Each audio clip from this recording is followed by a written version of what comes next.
দেখো, তুমি নিজের মতো করে সোয়েটার নিয়েছো, এখন আর কোনো জেদ করো না। আরে মা, এখন চিন্তা করো না, আমি কোনো জেদ করব না। আরে ম্যাডাম, আপনার ছেলে এই সোয়েটারটা কার জন্য নিয়েছে? আরে ভাই সাহেব, নিজের জন্য নিয়েছে, আর কার জন্য নেবে? আর আপনি তো ওখানে দোকানের মালিক ছিলেন, তাই না? হ্যাঁ ম্যাডাম, তাই তো আপনাকে ফলো করে আসছি।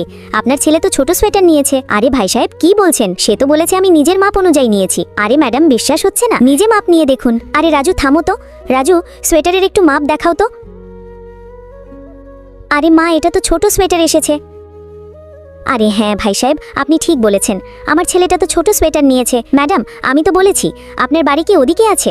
ওদিকে কোথায় যাচ্ছে? আরে না ভাই সাহেব, ওদিকে তো শুধু দরিদ্রদের আবাস, আমার বাড়ি তো এখানেই। ঠিক আছে ম্যাডাম, চলুন দেখি কোথায় গেছে। বাবা, ঠান্ডা লাগছে।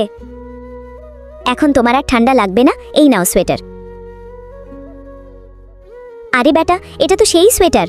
তুমি ইচ্ছাকৃতভাবে ছোট সোয়েটার নিয়েছিলে, তাই না? আরে ছোটটাই তো আমি নিতেই চাই।